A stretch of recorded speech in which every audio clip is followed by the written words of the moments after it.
the talent dilemma, balancing talent needs today versus talent forecasting. Rahul Dravid, the cricketer, once said, "I think we judge talent wrong. What do we see as talent?" I think I have made the same mistakes myself. We judge talent by people's ability to strike a cricket ball, the sweetness, the timing. That's the only thing we see as talent. Things like determination, courage, discipline, temperament, these are also talent. In the same vein, this next panel discussion discusses talent management and what it takes for companies to ensure that their employees stay motivated and are abreast with the latest developments in the industry. To tell us more, I'd like to welcome on stage the chair for this panel, Eric Simonson, Managing Partner, Everest. I'd like to request him to please come forward and introduce the panel to us. A brief introduction on Eric. Eric has more than 10 years of sourcing strategy and global services industry analysis expertise, first as a consultant and then in ongoing management of Everest Group's research practice. Eric, the stage is all yours. Thank you. Can everybody hear me? Okay. It's a pleasure to be here today, and I think we're going to have a great panel. We've had a fun time preparing for this. I think a lot of passion, which is always great. The session previous to this was about automation, and it was sort of how can we use technology to change what humans are having to do. The reality is we still have a lot of work that humans need to do, and that's the focus of what we'll be covering today in the talent, but also how that work changes because of the role of technology. I'm going to go through a few things quickly to set sort of a definition on how expansively you can think about talent. Often we may think about it just in terms of recruiting or training, but there's a lot of dimensions that you can use to solve for talent challenges and get to more performance. So this is basically three major components of what we think of as how do you ensure you get maximum performance out of talent. The first one is around the idea of workforce planning. And this is where you have things like the supply and demand for work, the sourcing models you may use to get that done, and where might you locate it. So what's important here, and these are just some examples, are things like the forecast, are things going up or down, how confident are you in that, what are the actual skills, do you have gaps that you're trying to fill, are you going to potentially have too many of other types of skills. Beyond your own organization, are there roles for contractors, external partnerships with academic institutions, innovation ecosystems, et cetera? And then finally, the whole, where do you locate this, and how does the geography fit into the nature of the work? In effect, what you're trying to do with this first is you're thinking about how do I plan the population. So in aggregate, what should this look like? What should the workforce look like, and how are the connections across that? The second component is the people strategy. And this is where you're thinking about what people do I need to get, how am I going to get them, excite them, get them onboarded, and then finally, how do I keep them? Here things become important like the employee value proposition. Why would they join me? If I'm wanting new skills, maybe I don't have a population of high-end data analytics, why should they join? It has to probably be very different reasons than the legacy employee population. How does learning and development fit into this? Both on the onboarding, continuous, reskill, upskill comes into this. And then also things like diversity of trying to often run a multi-function organization that may be different than the past. And then how do you keep people engaged? Generally we have a lot of change going on. How do we keep people excited, feeling that they're a part of the future? So if the first was plan the population, this is now about integrate the individual. How do we get people into the model, excited, and performing at a high level? The third component of the performance framework is around work optimization. So a lot of times we just sort of think of the work and the resources we're applying for as being static. I think what we've seen in the previous session on automation is one good example, is that we can actually change the nature of work. We can use things like technology to help change what actually needs to be done. We can use analytics to understand the work in a better sense and figure out how to map that into the work model. We can drive productivity and quality programs. And we can also be very sophisticated now on how do we place work. What's a digital worker? What's a human? Within a human, is it a junior developer, a senior developer? There's a lot of ways to influence that. So here you deal with things like the workspace. Is it amenable for collaboration, for problem solving, good communications? Digital assistance, can we accelerate how people are working, help take care of administrative type things? Can we use analytics to understand who are the good coaches and experts within the system to help people connect to the right knowledge more quickly. How do we actually understand the relative productivity between one group and another, one center and another, other ways we can learn and kind of focus our efforts on increasing overall productivity by looking at the relative performance. Whoops. And then finally, how do we actually move the work around? Can we look for interesting patterns, maybe by shifts, days of the week, different groups? How do we actually put the work into the system?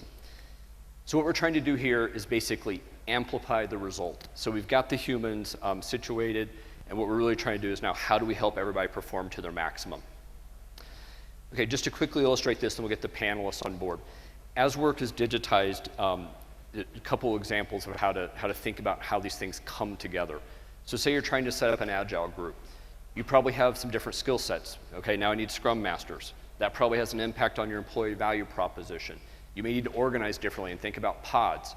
You may need to have new collaboration tools, knowledge repositories to allow people to work together more effectively. You may have fundamentally new metrics to help you learn how are people actually being productive, looking at your story point burn down rates, et cetera. All of these can potentially influence the other pieces, and you have to think about them as much as possible in a more integrated way than just thinking, I need to go hire Scrum Masters, or I just need to get everybody through Agile training. To really unleash performance, it's a combination of these things. Think about contact center. We've got channel evolution. Volumes are coming up, coming down, preferences are changing, some of that is influenceable. You can actually use adaptive learning techniques to help people handle simple contacts initially and move to more advanced. You can consider work from home options. How does that change the employee value proposition, the accessible labor market? It requires a new technology environment.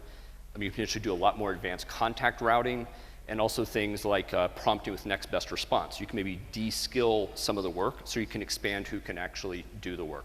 So these are just a couple examples that hopefully illustrate how talent in some ways is a pretty expansive thing of how we're really trying to unlock the performance of the workforce.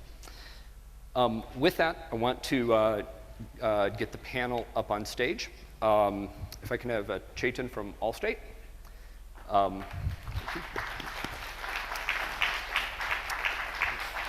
Thank you. Surekha from Morgan Stanley.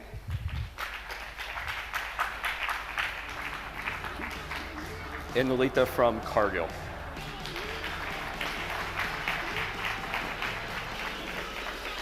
So as we're getting situated, I want to make one observation that I think is probably the most important credential for this panel, which is the music last night was provided by two of the groups represented here. And I think that just speaks to how expansive and holistic their talent management is within their organizations, and therefore qualifies them nicely to take us through their learnings on this panel. As part of our strategic workforce planning, we ensure we have some mix of band players, sax, and stand-up comedians as well. So that's part of the... No, are those part of the career path, or is this... Well, it's an additional skill. Okay, great. So Chetan, I'll actually start with you. So as the world's been changing, are you guys thinking about how you actually plan for the workforce differently, different competencies, and how has your approach to those been evolving? Sure. So we're going through a transformation, as I'm sure many companies are, and we have a current business, our cash cow, which is about $40 billion, and we need to make sure that that keeps running while we transform to the future. So we're looking at a model within a strategic workforce planning exercise as to how do we keep both on our radar. So how do we build capability or sustain capability for our current core systems, and things that are non-core, how do we maybe go to a model of more of sourcing, as you pointed out, from other third parties, and then how do we upskill our current people as well for the future. So this is an exercise that we have started recently across the organization. We're also looking at competencies versus skills, because competencies, we believe, are more long-term than skills. And the few competencies we are looking at are things like critical thinking, communication, collaboration, creativity, and computational skills like analytics. So we're trying to get our people to be more future-ready, because if they have these competencies, they can move between a Java and a .NET to other skills, and that's the intent. Great. How about have you guys been changing up how you think about planning for the demand of services? Absolutely. I think like most of the organizations, we are looking at how can we be a tech company that also works in the agricultural field, right? I think that brings a completely different set of competencies that would be required. And being a 152-plus-year-old organization, to stay in the business for the next 150 years, you need to really think for your skills and plan for your talent. So that's what we are focusing on. Surekha, I know you'd mentioned that Morgan Stanley's been doing this for quite a while and feels pretty good about a lot of its capabilities, but is trying to really prepare for the next level and how it drives out next level leadership. Can you talk a little bit about just kind of the, maybe not yet the programs, but just why is that becoming important increasingly for you guys? Yeah, so I think I mentioned this before. I like to think of my GCC at the Sweet 16. We're in our 16th year. And just like all parents decide that, oh, this kid has potential, let's do something with it, right? So I think we're at that point where we believe that we want to groom our next generation, the technical skills. I think we are it's kind of BAU, the ability to get it, to have the cutting edge knowledge, the training gets done. I think what we really want to do is have the leadership skilling and the leadership talent ready to take on for, like you said, the next 16. And so therefore our focus has been to build more horizontal thought leadership on, how do we want to groom our next leaders, which moves beyond the HR mandate. So it's not an HR mandate, it's a business mandate. So we've got business folks who run a leadership forum where we determine what kind of leadership skill sets we need at the GIC level. The strategy on the framework is horizontal. The execution could be different for different groups based on, how they want to kind of take that forward. And for us, I think one of the critical things of long-term success is, do you understand the culture of the firm? And so we're very invested in making sure that our leaders who are coming in, and we do have a lot of lateral hiring as we keep growing, understand what it means to succeed as a leader in Morgan Stanley versus just being able to deliver. So I think that's been our focus, to say, have we integrated the leadership well enough, and is it getting ready to take Morgan Stanley GCC to the next level? Yeah. Great. Chetan, you described a concept of extreme programming to me earlier, which I think in some ways responds to the workforce planning that you're talking about, but it's kind of a holistic way of thinking about the value chain of how you find resource and develop it.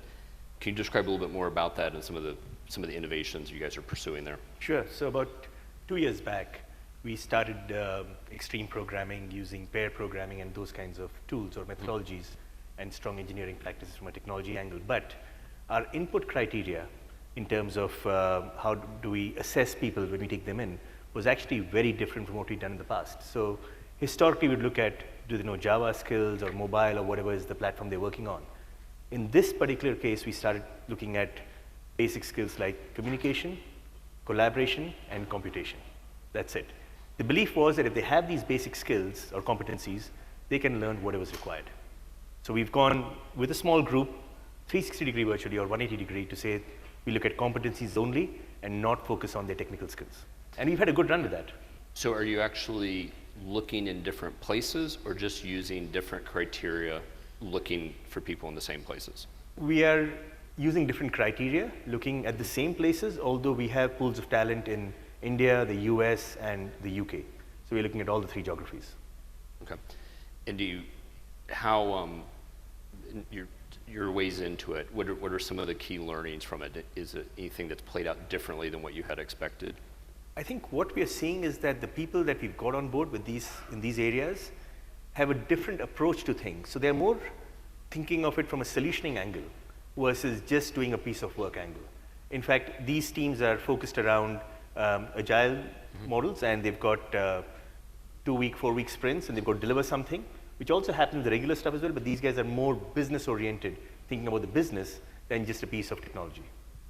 And given that you weren't prioritizing technical skills, did that impact how you had to do some of the learning and development for people to get them to the proficiency, or did it sort itself out? So in the first 3 months of this program, when people join this cohort, they go through learning technical skills, engineering practices even more, so like test-driven development and things like that, which a lot of our engineering guys know about, but don't really practice. So the engineering practices were embedded day one. Surekha, you were shaking your head. Were you? I was shaking my head about the whole technical skilling piece, So there's always excitement, especially on the technology side, with so many changes happening. And Right? okay. I think I switched it off because of the echo. So we always have excitement about This is hearing. literally amplifying human performance. That was the work optimization. I just want to point this out. It's So I think there's always excitement about getting technical skills, and we also want to make sure that it's balanced with what we want in people behaviors, because I think GCCs have grown so fast that we have rewarded individual contributors who helped us with that growth by giving them people management skills, which they didn't inherently get. So I think grooming people to make sure that they are able to kind of really provide career advice, give good direction to the ones that they are talking to is also important. And when we talk about leadership, leaders have to have followers. So they can't have a leader without a follower, right? So to be able to demonstrate that is something that we are looking to do as well. I think especially being in a GCC kind of an environment in India, a good percentage of people come from service provider background, okay? But we keep mentioning to our parent organizations that having an in-house center is very different. Having a capability center is very different. The people are going to behave differently while coming from standard services background. So what is that extra which is required to survive in a GCC kind of environment? There are a few things, right? One is in terms of definitely sometimes what might be missing in a service provider environment is to have a very strong domain knowledge of what your organization's core business is.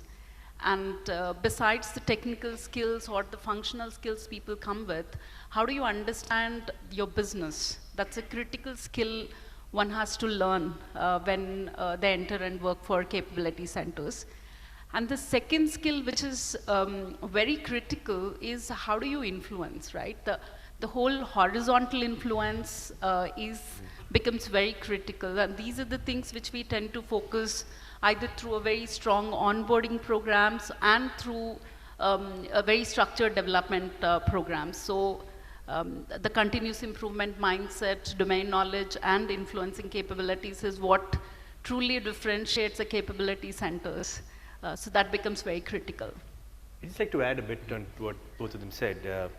So we realized that both the domain skills is a necessity, not even a nice to have, is a necessity, right? And to Surekha's point, the leadership skills, our folks go through the technology path, but they don't get exposure to business, as in how do you make profits and other things, right? And so last year we did a program of a year for our senior managers to go to IIM Bangalore and do a mini MBA over a year. So we invested in that, saying we need them to learn marketing, HR, finance, strategy, and all those things. Similar to what Lalitha was saying, we have a Insurance 101 program. Because US insurance, PNC, is so different from India that unless they understand our business, they're just going to be a commodity. So we have to invest in that. Totally agree with both of them. You were nodding your head earlier again, Surekha, and I'm trying to, I think it was the point on how people need business acumen, and you mentioned similar about that. Can you talk a little bit about how that's factoring into the way you're thinking about the leadership development? Yeah, so I think what we figured is that people look for role models within their own space, and so we've moved away from using external agencies for such kind of training. And we insist, so almost every senior visitor of ours who comes to India does have to do a leadership session with different levels of people, and we set the context of what is the input that we require this group to get. And so when they see authentic conversation and perspectives coming in from the leaders who've been there, and again, Morgan Stanley is an 86-year-old company, so we will keep having people who spent many, many years, and so they want to know how did you succeed. And that's the best way to teach leadership, to actually have people within the business come and talk about what it means, right? And in those conversations, we've tried to keep them as authentic as possible, where even the very senior leaders talk to how they didn't succeed, or where they had career issues, or what kind of hurdles they have. So hearing our own leaders is always easier for people to relate to and look up to, and that's what we've kind of tried to drive. We've also looked for feedback, and the feedback's been overwhelmingly positive when it comes to internal speakers. So we've really tried to use our own leaders to propagate leadership. And it helps two ways, right? One is in terms of, you know, when you're a technology center or a capability center in India, there's a lot of interest from the organization. So there are always a lot of senior leaders who are trying to come and see, to understand what you people do. So absolutely, like how Surekha mentioned, we use this as an opportunity to teach the critical skill, which is domain. So, you know, we call the lunch and learn sessions. When anybody visits, you want to see us, at the same time, we want to understand what you do. That's one. And the second thing, what that also tells the organization is the kind of questions our people ask, and their ability to grasp, their ability to retain, understand, quickly make interconnection between what they do and how the particular business is working. People just go back surprised. And that also establishes a very strong confidence in the capability centers and what we do here. So it's a kind of a talent showcase besides learning being one of the underlying aspects. Yeah, it takes away some assumptions because, you know, they literally in some of our forums, people ask a question and they're quite surprised. Oh, I didn't realize you were tracking that piece of what's happening in the market. And, you know, people are like, why not? And I think there are certain assumptions because you're far from the mothership that, oh, maybe you don't care or you don't know enough or you're probably doing a job a certain way. I think they really see that interest, right? So it's a reverse piece as well for us in terms of positioning the skill set here in terms of what are the kind of things that people are thinking about. So as you're describing this, it sounds like a lot of this development is baked into some of the day-to-day things. It's a mindset. To what extent do you think, is this the responsibility of the business to lead this? Training, you know, what are the different roles in the organizations to make sure you capture all of this, all these opportunities to develop people? So I think in our perspective, first of all, the primary stakeholder for any learning and development is the employee themselves. They have to have a huge passion in their own development and learning because you can't force them. I think then comes the other support areas, whether it's a business or HR. The business is the one which is engaging day in, day out, and they can observe, give feedback, and improve. Learning and development can only provide interventions of different sorts. I think one of the challenges we all see is we can do all this investment, but the output is gray in terms of how to measure it, and I think we're all grappling with how do you really measure effectiveness of these things. Yeah. Good. Yeah, I was just going to say, we literally branded one of our leadership initiatives called Own Your Career.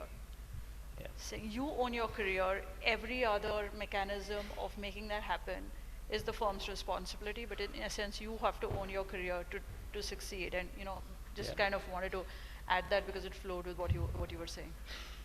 And absolutely, like how Chetan said, it's not training anymore, right? It is not an initiative that is either done by HR or learning and development. It's a very, very business centric, and it's so intertwined with the businesses. And most of our programs, we don't even call them the training programs because it's not something what you go to a classroom, sit there for a day or two, hear some lecture and come back. It's a very structured intervention programs which spans across a period of time that has a combination of things, which is a curated content, a business-centric understanding, and also some bit of classroom learning, a lot of online learning. It's a combination of a lot of things which is predominantly owned by the employees themselves and the business they operate for, versus being this a mandate or a metric has to be driven by HR or learning and development. That is a huge shift that's at least in a capability center kind of perspective versus historically, traditionally, how we looked at talent development in the past. What do you say? Yeah, I think, you know, going back to the metrics that you mentioned, even Chetan did, I think we are trying hard to see if we can drive metrics to, measure outcome by metrics. And a few different ways that we've attempted to do that. One is we have a global employee engagement survey that is really a measure of how well our employees think we are managing their careers, how they feel, a bunch of different questions. But one of them is about career, are you getting the right inputs, are you getting the right opportunities, things like that, and how are we faring on that year on year? Because these are not things that can change overnight. We have to recognize that these are more long-term programs, but be that you all at least want to see is the direction right? Mm-hmm. So there's that. And there are other metrics. When you talk about talent management, we've been fairly focused on, back to what Chetan said, giving a holistic view of business. So, are we doing enough job rotations? Which was historically, yes, we are an open organization, apply for what you want and we'll make it happen. We've moved to saying, okay, why is this person sitting in the same role for more than 2 years? And very consciously looking at those metrics with help from HR, saying we need to question the business and see if it's the right time for this person. So being very thoughtful about it, and then actually putting targets on how much of our workforce we want to move from one role to another. And we actually measure it, and we actually publish that number for the business management. You start the year saying, this is my target of how many people will move into a different role, again, to make sure that they're learning more and more about the business. Because I think the more the technology comes in, you're going to work in collaborative groups, and the lines between the functions are going to slowly blur. You want to make sure that people are being built to that perspective.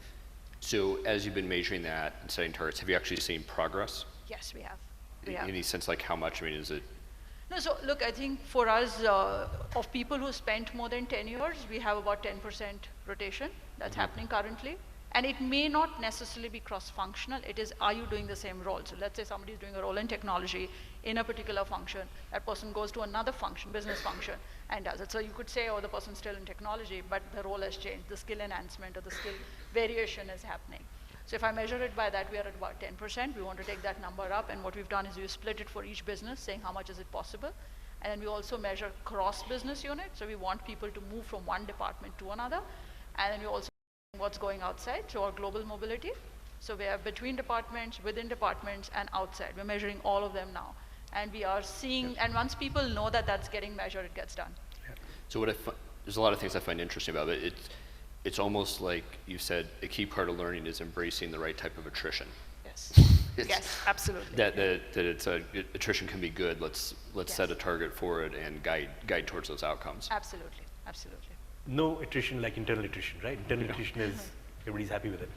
Yeah, it's actually an interesting point. We talked to them about human capital, but in some ways when you invest in someone, you give them work and they learn something for 3 years, there's a certain asset there. How do you take advantage of the asset and you manage it like, And also just to add on to what Surekha is saying, there are two aspects to it. One is an individual benefit, which because you are getting different kind of experiences, but also there is a huge organizational benefit because, historically we've said working in a capability center in India, you have a unique advantage because you have tech and operations located together.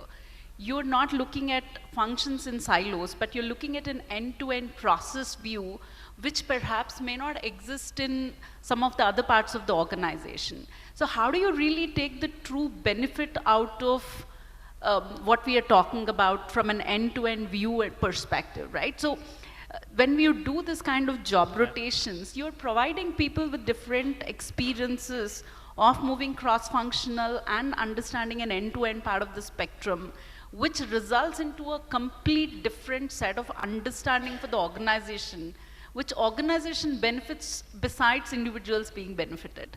So that's a very, very unique thing for our kind of operations. Has the parent business been able to see benefits from that? How has that kind of increased the absolutely, aggregate right? competency? Because the whole reason most of us do things here is, especially in our organization, we call it as use size to your advantage, right? When you say use size to your advantage, you're not talking about it in terms of just the hardcore numbers of putting 2,000, 3,000 people together, but what kind of spectrum of operations you're covering across this 2,000, 3,000 people is what the benefit to the organization. So organizations are definitely seeing that. That's the reason why we also become a very good talent export pool as well, right? As Surekha is mentioning, the person who spends 2 years in an environment like this and goes and works in a business, their ability to understand and see things across businesses, across processes is much more higher, right? So organizations are definitely seeing that value. I'm just going to add a little bit on that. We are 6 years old in India. Last year, we gave ourselves a goal to get some value creation from technology and operations collaboration. Not a mandate, not a request. We hit the ball out of the park by doing 1.5x of what we targeted. And now it's become a regular expectation. I think the value of technology operations co-locating, sitting together, watching each other, and then bringing in value, and also then fungibility of roles is huge. So it just becomes another career path for them, which is... So other than just they sit next to each other, what else did you have to do differently to get that to happen? If you take claims processing for an insurance company, right? Technology and operations sits together, they watch what's happening, they see where the efficiencies are in the process, or where technology can change the screens and the layers and stuff, or even the computation. Because if you think about it, operations is a result of some technology piece not being as effective as it could be, typically, right? Reconciliation or some data entry or whatever it is. If you can go upstream and correct up front, that's the best. Yep. And I would argue that's part of what I was trying to define earlier as holistically, if you can change how the work gets done and augment and change the technology, the work required to be done it changes, and that can lead people to do other things and use different sorts of people. Somebody, I feel it's going to interrupt him. Was somebody going to add? No, okay. We'll go to questions here in just a minute. But I wanted to loop back. We talked about metrics briefly on how learning is different, and it needs to be business-led. You'd mentioned also some different ways of thinking about how to, how do you understand the ROI coming out of learning programs? So, Surekha, actually, your examples are excellent, because if you force a number and have internal goals within businesses, inter-businesses, et cetera, that's fantastic. We are looking at it in a similar way, but slightly different metrics. We're saying we have to hire X number of people at a certain level, let's say at team lead, assistant manager, et cetera. If we don't have that talent in-house, when we have all these high raters, what's going on, right? Why can't our internal people get into those roles? Now, there may be some gaps. How do we close those gaps in a reasonable time to get them ready? So we're setting ourselves a goal of about 60-70% of internal hire for the team lead and other roles, rather than go to the market. Okay. And then, so let's say the people are concerned about being able to meet the goal. Does that then, that's then a, in some ways, feedback for the learning and development, the managers, it's the programs? For the manager, yeah. It's for the learning and development team, because we do so many courses. These are all input measures of we do X number of courses, Y number of hours, and so on. But how are we really making a difference in our talent pool is the ultimate measure. So we're using internal recruitment as a way to measure the effectiveness of that. I think one of the things we've done when he was talking about managers, right, is if, let's say I'm going to a training, my manager needs to be invested in it. So literally at the first, before the training program, the manager has to kind of have that conversation with me to say why I'm being sent to one. Because I think historically, you just get nominated, you go, and it's intuitive, but I think the manager having teeth in the game, saying, yes, I need to invest in my resources, is equally important. And I think it also brings that, okay, this is important for me. Module plus going back and saying, are you seeing changes based on the training program? Really closing the loop on training, because like she said, it's not just go to a classroom, come back, to really see after a couple of months, has that made an impact? Going back to the manager and having that conversation. So we try to make sure that there is no loop left for people to think this is not important, because you do want people to be very engaged and understand the purpose. I think we spoke a lot about purpose yesterday, so I think that's key. Absolutely.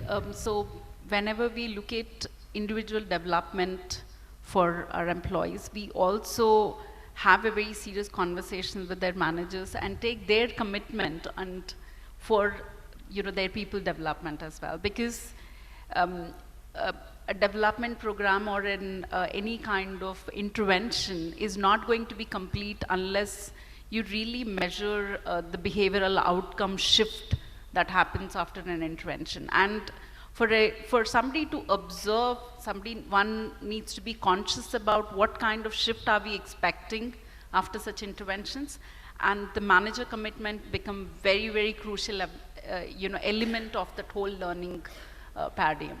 Right, so like how Surekha mentioned, it's exactly, it becomes a very critical aspect. So unless the manager signs up that I'm gonna be accountable to observe and report back on this kind of behavioral shift, we don't even put those people into the programs. To your earlier point, most of even our job postings, first we open internal job postings, wait for a certain time, look at people who apply for it, and then go external for most of the opportunities as well. Just to add, we also are now looking at nudging our guys right? So rather than them applying proactively, we are saying, hey, is this guy going to be suitable? Or do we nudge them to try to apply versus they just sit and wait? We're doing the metrics thing because of that. So what happens is I have my list ready. I go to the manager and say, why is he not applying? So you literally have to, some of that will become natural after a point of time. I think initially you need all tools in your kitty to make it happen. Yep. Great. Okay. Thank you. Let's open up for questions. Do we have microphones?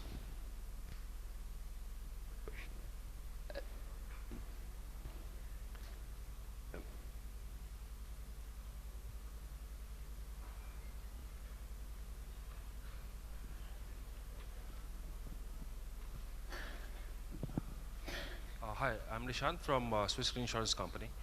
Can you hold the mic slightly closer? Okay, I'm Nishant from Swiss Re Insurance Company. One of the things that we see is, the time has come for more techno-managerial roles rather than a proper people manager roles. So in that sense, sometimes we do see that, people who are very technically qualified are not very interested on the managerial side of the leadership roles, right? So that creates kind of a conundrum.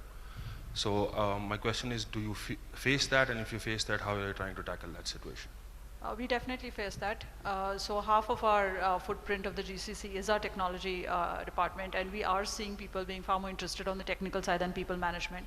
So we don't want to make that assumption that after a particular point you have to become a people manager.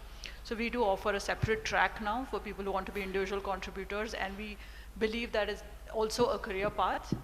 And so we have a separate program which, the conversation is, which path do you want to choose? So if you want to stay technical and you can still become a managing director in Morgan Stanley, being a technical person. Luckily, we also have role models that have done that in Morgan Stanley. So we are recognizing that pretty well, and we have a separate program for that. What else? Yeah. Hello, I'm Devsana from Swiss Re again. The question is, as Lalitha mentioned, we have end-to-end process here in most of the functions of GCCs. So how we make sure they collaborate within each other so that the things work out well? Because my experience is some of the time we see that a lot of functions work in silos, and we don't have the information like what other functions do. And second question related to that is that most of our centers are based out of other countries like US or somewhere where the core work happens. How we make sure that correct knowledge is transferred to the people, especially specific to that market, especially on insurance side or in banking side, how that knowledge flows to the person who are sitting here. So 2 questions. Your question is absolutely relevant, right? Because it is more easier to collaborate when the centers are smaller, and it gets increasingly difficult when you gain size. Right? Because functions do tend to work in silos how much ever we want. So one way we try to address that is, especially when there is this kind of development opportunities, we put a lot of emphasis in terms of creating the right kind of cohorts. Right? So it's not only about what kind of skills you're trying to give to people, but how do you create a group that complements with each other. So we very consciously try to create a cross-functional groups as much as possible, because that's where we realize the most amount of benefit that happens. Because one is learning by interacting with whoever is trying to teach you, but also the experience within the room and the interactions, and sometimes the bonds that you form by just being in a program together.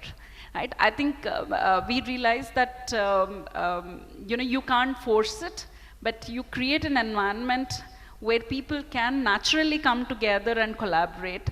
That's where we found the best effective out of it. But to your second part of the question, I think we still have opportunities, at least in our organization, and how you share knowledge across centers. We're still trying to figure out that aspect of it.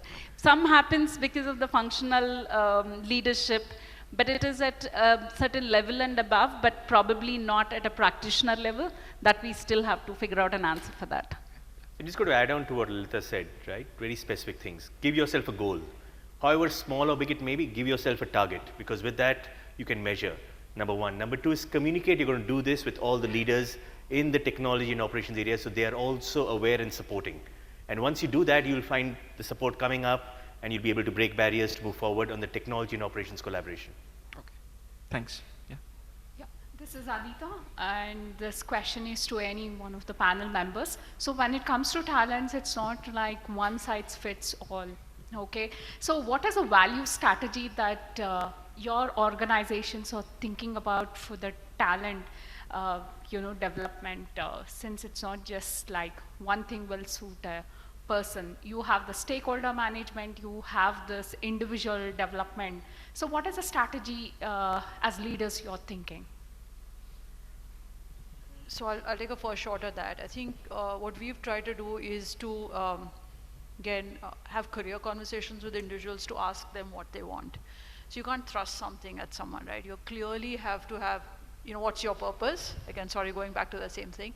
Saying, what is it that you want? And the gentleman asked there, do you want to be an individual contributor? Do you want to be doing this? And once you know what the person wants to say, where are the skill gaps and where can we embellish that with the right interventions? So I think it's important to have that two-way dialogue and keep at it very constantly, because the world is changing far too faster than it was in the past, right? So we literally have something saying, has a manager had a career conversation? And managers are trained on what are the questions to ask them. They're based on goals, they're based on reality. We use a GROW model, I think some of you may know of it. It's based on goals, what are the realities, what are the opportunities, and where are your weaknesses, right? To look at that model, and for each of the managers, the trickle down has to happen to the last level of that conversation twice a year. And we measure that. We actually go and say, okay, has the manager had that conversation with you? And what has been the outcome? So we really look at doing that in a very structured manner.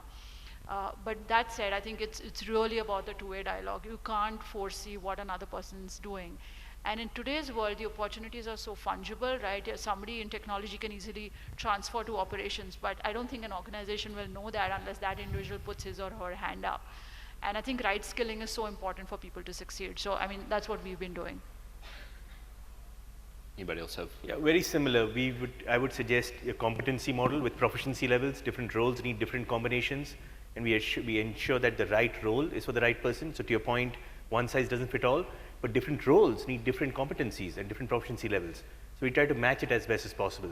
And as Surekha said, we are now, in fact, embarking on a quarterly check-in model to ensure that the dialogue happens even sooner than just once a year, as would happen typically. I think one last thing I'd like to add is, when you spoke about competency, transparency on competencies.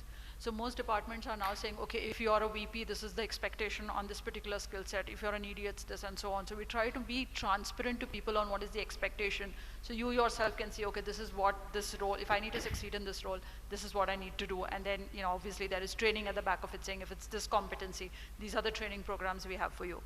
So creating the transparent work environment is essential as well. Great, so just let me... One last question. I'm Kanya from H&R Block. The question is, apart from the technical and functional qualifications required, or the skill set required for the people, is there any attitude or change in attitude that you would propose to be important for the future workforce? Absolutely, I think that is probably the most important aspect. Technical and functional, you expected to have certain kind of proficiency when you are hired, but what is the most difficult thing to assess is the attitude. And so most of our organizations have what we call as the leadership expectations. So you listed the competencies that you expect to have in your employees, and we believe everybody is a leader in their own sense. And at each level, when you operate, you're expected to have certain kind of behavior for all of your leadership milestones, right? So that are very clearly spelled out, as Surekha mentioned, having the clear kind of transparency is very important. That's what we are trying in our organization. I think and this may be across organizations as well, there has been a focus on saying what is the, what does the current generation need and how are they tuned versus, let's say, the previous generation, right? And the generations are literally within 5 years these days, not even decades. So it's important to recognize what's the right way that you can influence your team. And so some of those, making sure that people are aware and recognize how, the dynamic is changing, for people coming into the workforce is an important criteria as well. So we try to do some workshops for managers, etc., so they are clear on both sides. Why is someone behaving a particular way? Why is someone demanding something a different way? Again, understanding what is satisfying for the current workforce, or again, the purpose piece, all of that. So you do need to do those check-ins very frequently, I feel, versus what it was in the past. Because as technology changes, as more opportunities come, people think of their careers very differently now than maybe 10 years back. And that's global, it's not necessarily only for the GCCs. So the tuning is far more fine now than it used to be in the past. Great. Okay, so I'm going to go ahead and conclude. It's the signs telling us time's up and a bomb will go off if we don't get off the stage soon. The one kind of parting thought. So a big part of what is digital transformation is having things work together that didn't used to work together. So dissolving silos, et cetera. And when you take that as sort of a fundamental theme of how business is changing, and you combine some of the things we've been talking about here of having ops and tech together and end-to-end process, I think the GCCs in India have a unique opportunity in the world to be innovators in terms of how we develop talent and what goes on. It's a petri dish that doesn't exist anywhere else, okay? And I think people ought to really seize on that and see that as something that can be exported and contributed back, because it's a uniquely positioned to do some great things. So, thanks to the panelists, and I hope everybody enjoyed the session. Look forward to talking more about it over the coffee break. So, Thank you. Thank you very much indeed. I'd like to request Eric to present a small token of our appreciation to each of our panel members. Please give them a big round of applause once again as we thank them for that very interactive and informative session.